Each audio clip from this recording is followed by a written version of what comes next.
Och han använder flera liknelser här när han talar till folket. And the first parable is the sower. Den första liknelsen är om såningsmannen. And there is many ideas what this parable means. Det finns många idéer om vad den här liknelsen egentligen handlar om.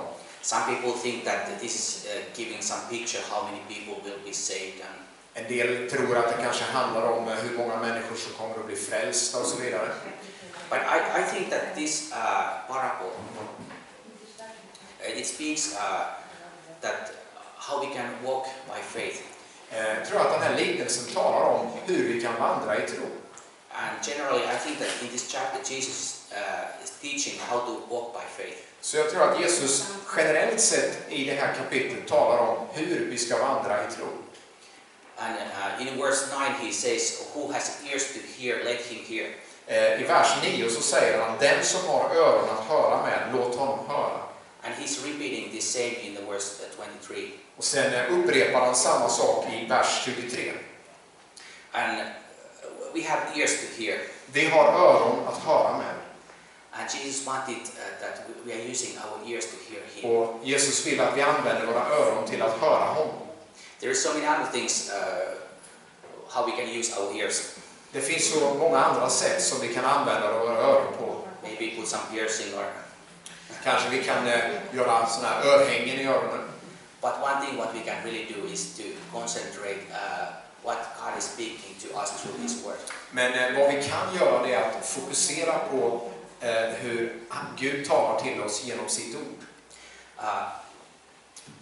When the person is saved, När en person blir frälst there is a relationship between God and the person. så är det en relation mellan den personen och Gud. And this relationship won't be broken in the future. Den här relationen kommer inte att brytas i framtiden.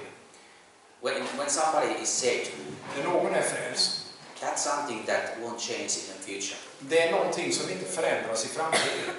But the other question is the fellowship. Men den andra frågan som följer, det är gemenskap.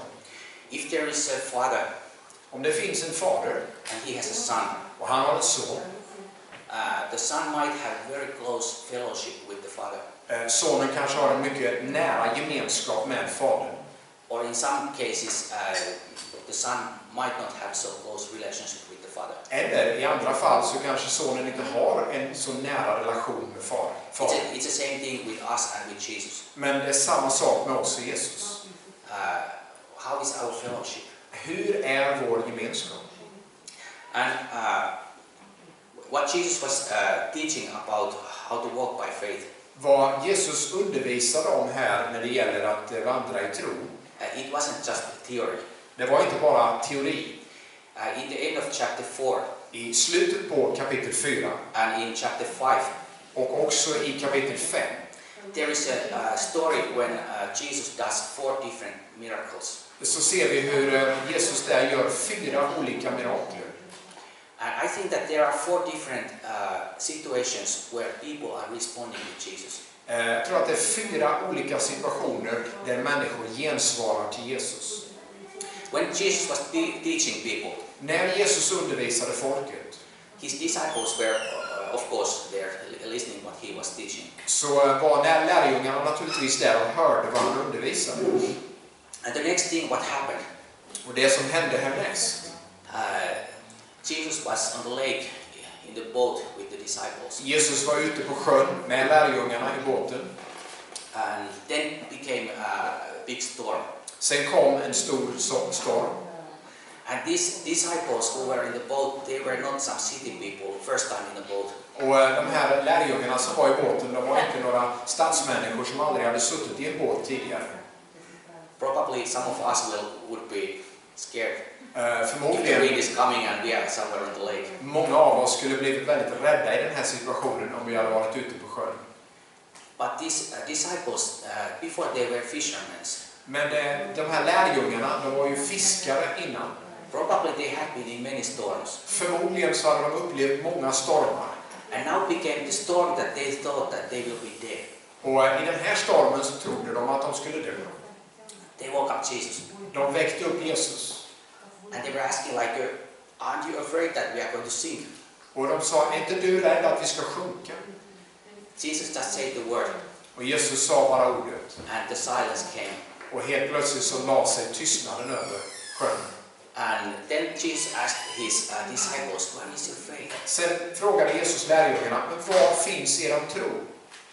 And if you're thinking this 4 different soils, Om ni tänker på den här liknelsen med de 4 olika jordmånerna, I think it's quite an interesting question to think what soil these disciples' attitude was representing in that situation. vilken jordmån representerade lärjungarna i den här situationen? They lost their peace immediately when something happened. De förlorade sin frid omedelbart när någonting hände. And as a result, what Jesus did, the peace came and there was no storm anymore. Som ett resultat av det här så kom Jesu frid och då var det ingen storm längre där. It says that the disciples, they had even bigger fear. Det står att lärjungarna då hade en ännu större rädsla. And the disciples failed totally in this situation. Och lärjungarna misslyckades fullständigt också i denna situation. They just heard what Jesus told them. De hade ju precis hört vad Jesus sa till dem. And then the next moment they had no idea to trust Jesus. Men sen nästa ögonblick så hade de ingen aning om hur de skulle kunna förlita sig på honom. Then there was a man with unclean spirit. Sen fanns det en man med en oren ande. And he recognized Jesus when Jesus came. Och han kände igen Jesus när han kom. And Jesus set him free. Och Jesus befriade honom. And when he wasn't acting any more weird way, but he became normal. Och nu så uppförde han sig inte konstigt längre utan han var helt normal. All the other people were afraid because of what happened. Nu var alla andra människor rädda på grund av det som hände. This man was proclaiming what Jesus did. Den här mannen började att proklamera vad Jesus hade gjort. He was doing well. Han klarade sig bra.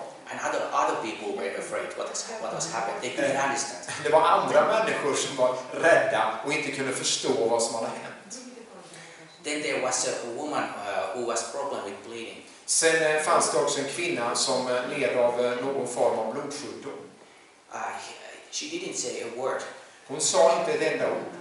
And she just came and touched Jesus. Hon bara kom och vidrörde Jesus. And she was healed. Hon blev helad. And first, in a storm, there was a physical need with disciples. I stormen så såg vi här ett fysiskt behov. And a man with unclean spirit. Och vi ser också en man med en oren ande. I think we could say that he had a spiritual problem. Vi kan säga att han hade ett andligt problem. Some people might think that he had a psychological problem. En del kanske skulle säga att han hade ett psykologiskt problem. This woman with a problem with bleeding. Den här kvinnan som hade problem med blödandet. She had a physical need. Hon hade ett fysiskt behov. But I think that she had been looking for help 12 years with no help. Om jag kommer ihåg rätt så hade hon sökt hjälp i 12 år utan att kunna få hjälp. I believe that there was also a big emotional need. Jag är helt säker på att det också fanns ett stort emotionellt behov hos henne. And finally becomes the 4th miracle. Och sen så ser vi slutligen det fjärde I think out of these 4 miracles, the climax is in the last one. Och av de här 4 miraklerna så tror jag att det här kan betraktas som klimax. All those needs are involved in this last miracle. Alla de här tidigare behoven som vi nämnde finns nu i det här sista scenariot. Jairus was looking for Jesus. Jairus letade efter Jesus. His daughter was about to die. Hans dotter var på väg att dö. Could you imagine a father whose daughter is about to die? Kan du tänka dig en fader vars dotter är på väg att dö? And he's seeking some help. Och han söker någon hjälp. And he hears that Jesus is somewhere here. Och han hör att Jesus finns här någonstans. And finally he can see that, oh, he's over there. Och slutligen så ser han, han är där borta. And then comes to this lady with the bleeding problem. Why she's here?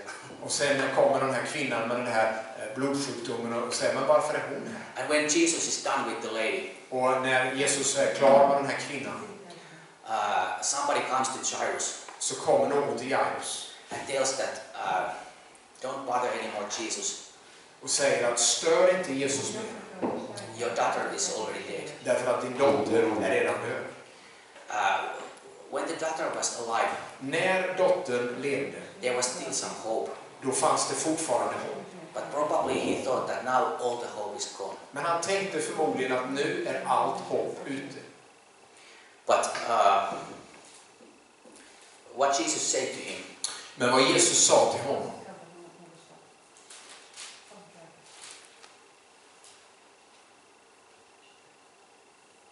Jesus said to him, do not be afraid any longer, only believe. Jesus sa, var inte längre rädd, tro bara. And there was again hope. Nu fanns hoppet där igen. Can you imagine the situation? Kan du tänka dig in i situationen? You think that there is still some hope. Du tänker att det finns fortfarande någon form av hopp. And then you think that, well, all the hope is gone. Men sen tänker man, nej, men allt hopp är ute. There is not any way to how to solve this problem. Det finns inget sätt som det här problemet kan lösas på. And Jesus tells that, don't give up. Och Jesus säger, ge inte upp. And then Jesus came to his house. Och sen kommer Jesus till hans hus. And I think what is interesting, Och det som är intressant här, it says that Jesus took some of his disciples with him. så att Jesus tog några av sina lärjungar med sig. The ones that just failed a moment before. De som hade bara misslyckats några ögonblick tidigare.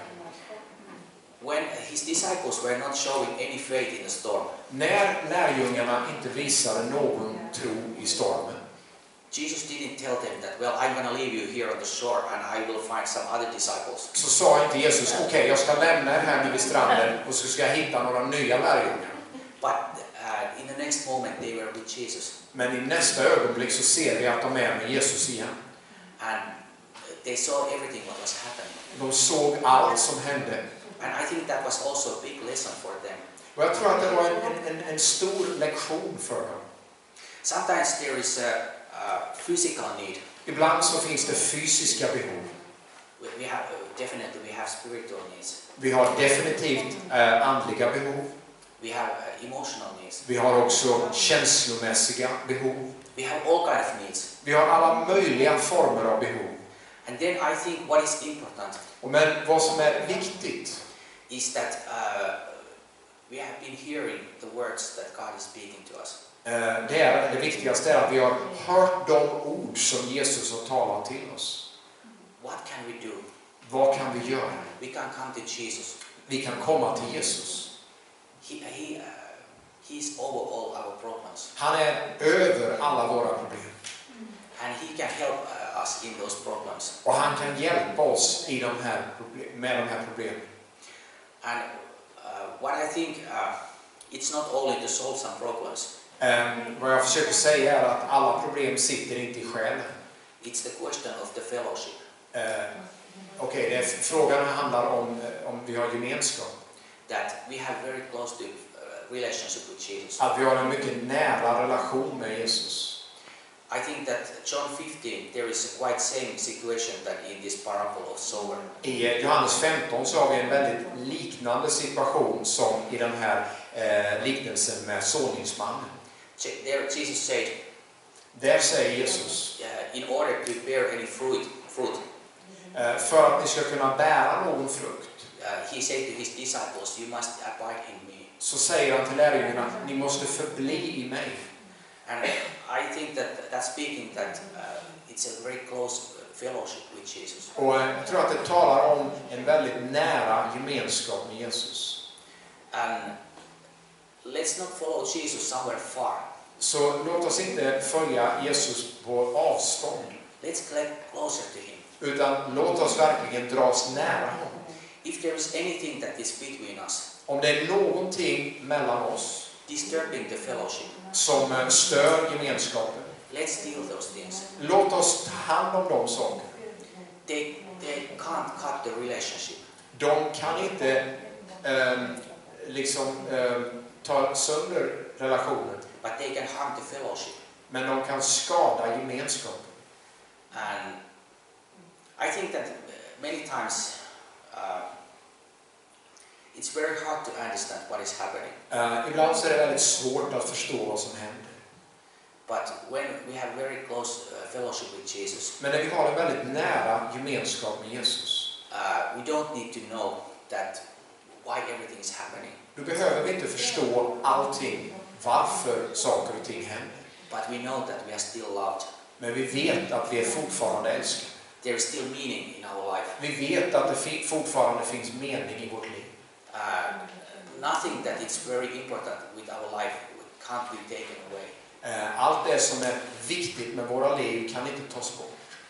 And there can be peace in our life. Och vi kan ha frid i våra liv. Even in the middle of the storms. Även mitt i stormen. So, let's get closer to Jesus. Så låt oss dra närmare Jesus. And next time when something happens, Och nästa gång någonting händer, let's trust that Jesus knows what he's doing. så låt oss lita på att Jesus vet vad han gör. And he will give us everything what we need in the situation. Och han kommer att ge oss allt vad vi behöver i situationen. Not maybe the way we would like to have, Kanske inte på det sättet som vi skulle önska oss. but he knows what we need. Men han vet vad vi behöver. Amen. Amen.